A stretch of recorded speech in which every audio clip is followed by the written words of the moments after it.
So I'd like to get started. Um, Barbara, if you would introduce your press and what you have and all of that, that would be great as a beginning. Thank you, Paul. Hello, I'm Barbara Morrison of Cottey House Press. Cottey House is a small press founded in 2005. We are interested in books that open doors between cultures.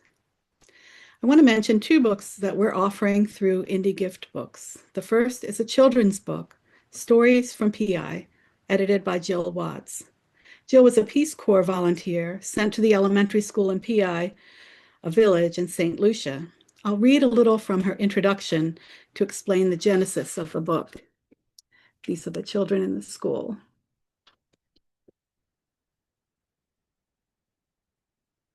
The following visual art and stories are the work of the students of PI Combined School. It's located in the village of PI, which is in the south of St. Lucia. I wrote a fairy tale. This is Jill speaking. I wrote a fairy tale inspired by what I saw on the island, in part to provide an alternative to the many fairy tales in the school library featuring blonde, blue-eyed princesses and scenes found only in temperate climates. I thought children here needed to be reminded of their own special beauty and the beauty of a way of life embraced by many, which includes helping others in the village. I then read it to the students, asking them to write and illustrate their own stories. In this book, you will find joy and sadness, love and fear in the children's stories I have included. The writers are strong and resilient young people whose breadth of experience already includes much of what life has to offer. They are both the same as children everywhere, yet different because of their unique island experiences. English is a second language for most, and books are not readily available except in the school library. Yet all have been willing to try, despite these odds, to express something of themselves. So I wanted to say that these stories reflect the children's lives, even when they're writing about their fantasies and fairy tales. I love the story by a sixth grader, and these stories are from children from kindergarten through sixth grade.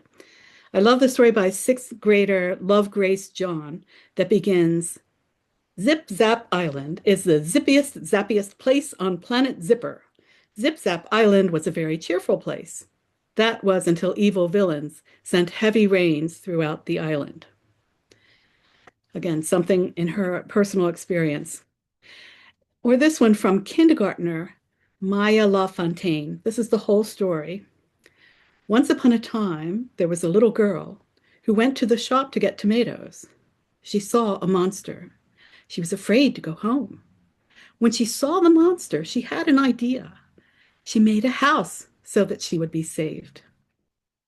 The children's illustrations are remarkable too, very expressive, very imaginative. The book's been embraced by parents and teachers. It can be used as a prompt with examples to encourage children to write and illustrate their own stories. It's also a great way to include diversity in their reading. When you purchase stories from PI, a copy of Jill's fairy tale, a chapbook, will be included as a bonus. The second book I want to mention is my own award-winning poetry collection, Terrarium. These poems explore the influence of place, where you live, where you travel, the places you go in dreams, and your place in the family. Laura Chauvin, who has received one award after another for her writing, says in her review of Terrarium, from its opening poem, Morrison's new collection reaches deep into the hidden places that both nourish and frighten us. Grace Cavallari, author of over 16 poetry books and chapbooks, radio host of The Poet and the Poem from the Library of Congress, and until recently the Poet Laureate of Maryland, reviewed Terrarium in the Washington Independent Review of Books. She wrote, Barbara Morrison does what we all wish to do, say it clearly and make it beautiful.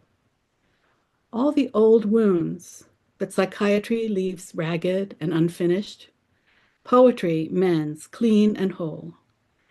That's the most precious gift, and that's the strength of Morrison's writing. I hope you enjoy these books. Thanks for listening, and I'll send you back to Paul so you can hear more about indie gift books.